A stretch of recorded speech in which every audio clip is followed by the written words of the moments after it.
আমি ডাক্তার সঞ্জয় সিনহা, আমি হাঁটু ও অর্থোপেডিক বিশেষজ্ঞ সার্জন। আজকে যে বিষয়টি আলাপ করব সেটি হচ্ছে এসিএল ইনজুরি হলে বা হাঁটুর লিগামেন্ট ইনজুরি হলে আপনার সার্জারি লাগবেই কিনা।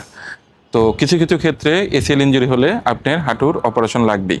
আমি একটি উদাহরণ দিয়ে আপনাদেরকে বলতে চাই। একটি 23 বছরের একটি ছেলে আমার কাছে এসেছিল। সে একটি স্বনামধন্য ইউনিভার্সিটির স্টুডেন্ট, সে ফুটবল প্লেয়ার, সে খেলতে হচ্ছে রাইট উইংয়ে। সে আমার কাছে এসেছিল বাম হাঁটুর লিগামেন্ট ইনজুরি নিয়ে। তো আমাকে সে প্রথমে প্রশ্ন করেছিল, আমি আসলে আবার খেলায় ফেরত যেতে চাই, আমার অপারেশনের মাধ্যমে আবার খেলায় ফেরত যাওয়া সম্ভব কিনা। আমি তাকে উত্তর দিয়েছিলাম, আপনার অপারেশনের মাধ্যমে আপনার খেলায় ফেরত যাওয়া সম্ভব।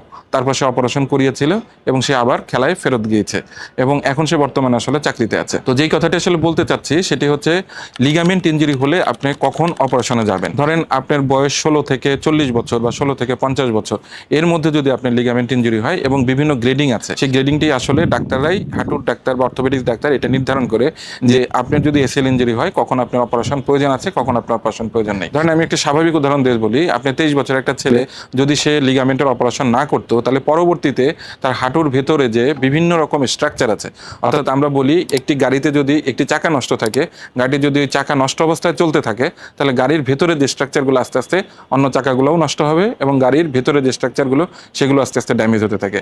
আমাদের হাঁটুটাও ঠিক সে একই রকমই। তো হাঁটুর যদি একটি লিগামেন্ট ইনজুরি থাকে, হাঁটুতে 4টি লিগামেন্টের মধ্যে ধরেন একটি লিগামেন্ট, 2টি লিগামেন্ট, যে কটি লিগামেন্ট ইনজুরি থাকুক, তখন হাঁটুটি আসলে ভেতরে ভেতরে এটি নষ্ট হতে থাকে। তো হাঁটুর ভিতরে যে জিনিস থাকে, যে সফিস্টিকেটেড স্ট্রাকচারগুলো থাকে, উপরওয়ালা আমাদের এগুলোকে একবারই দিয়েছেন।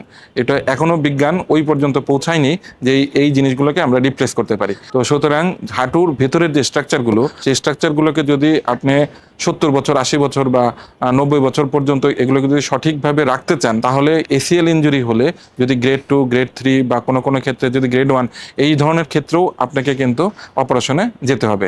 অপারেশন কেন করবেন? আপনার পরবর্তী ওয়ার্কিং লাইফটাকে সুন্দর রাখার জন্যই এসিএল ইনজুরি হলে বা হাঁটুর লিগামেন্ট ইনজুরি হলে আপনার এই অপারেশনটি প্রয়োজন আছে। এবং অপারেশনের পরে অবশ্যই আপনি আপনার যে কাজে যেতে চান সেই কাজে আপনি যেতে পারবেন।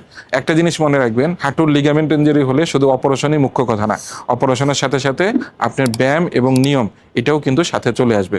সুতরাং আপনার হাঁটুর লিগামেন্ট ইনজুরি হলে যদি অপারেশন হয়, অপারেশনের মাধ্যমে আপনি সুস্থ স্বাভাবিক জীবনে ফেরত যেতে পারবেন এবং আপনি আপনার স্বাভাবিক কাজ করতে পারবেন। সবাই ভালো থাকবেন, সুস্থ থাকবেন।